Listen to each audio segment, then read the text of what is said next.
Hi folks, Tom here, your friendly neighbourhood psychological safety geek again.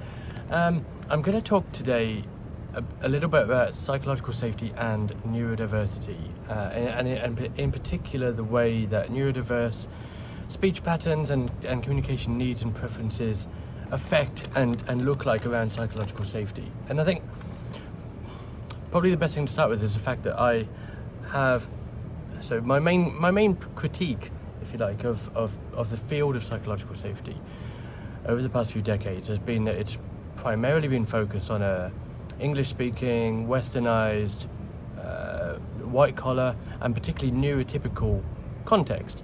The context in which neurodivergent or neurodistinct communication needs and preferences are reflected in psychologically safe ways and in psychologically safe environments aren't really, very rarely discussed, if ever really, very rarely addressed. And we should recognise that, and we do recognise that diversity of thought, diversity of experience, diversity of expression is absolutely crucial to high-performing teams and organisations. Of course, that's not why we do diversity. Again, diversity is a good thing primarily in its own right, but it's just handy that it also endows particularly improvements to team and organisational performance.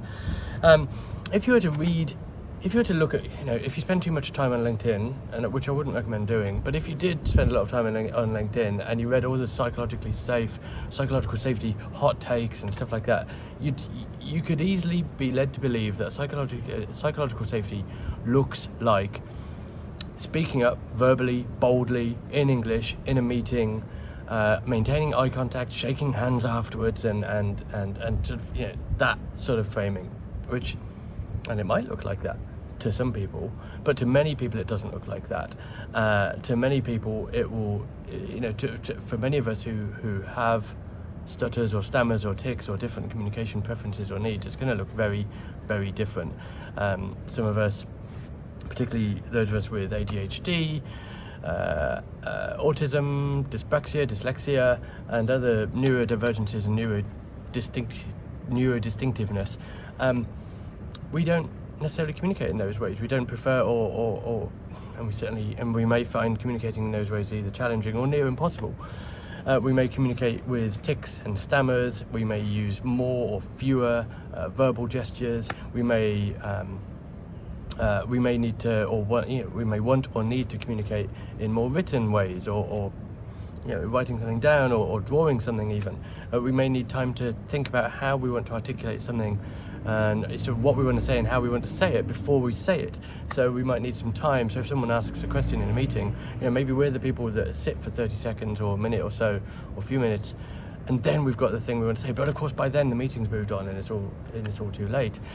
So, there are ways in which we can make these spaces better, safer for neurodiverse, neurodistinct individuals and everyone else. This benefits everyone. The field of psychological safety has been primarily focused on weird cultures. That is, capitalized acronym, weird, westernized, educated, individualistic, rich, and democratic.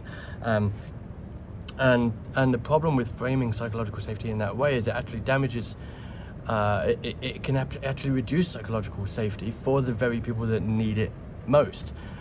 Because often those people who are just bold and can just speak like bum bum bum and just speak out in English without tick or stammer, there are fewer barriers to people who are capable of speaking like that to speaking up. So the more we can do to raise, to make it safe for everyone, the better. And stammering, so we'll do a whole video about stammering in the future, because stammering and stuttering and those sorts of speech patterns and the avoidance of pathologizing those speech patterns is very dear to my heart.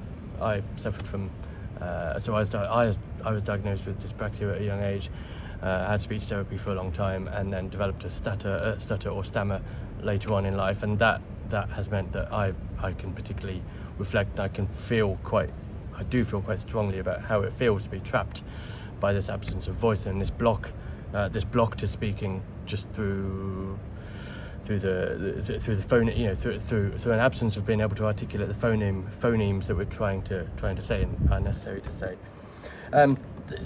Suffice to say, there is no cookie cutter approach to psychological safety, particularly in respect to neurodiversity and other types of cultures and ways of communicating needs and preferences of communicating. There are some things we can do straight away. That might mean if we're in a meeting, we're asking a question that's in a meeting, asking for ideas or asking for contributions, we can maybe enforce a period of silence after that question, which means that everyone gets the opportunity to think about what they want to say and how they want to say it, and then we can go around the table or use some other way of hearing the voices in that room, not just the person or the people who are ready to go, who speak up boldly and courageously in English and don't stutter or stammer first.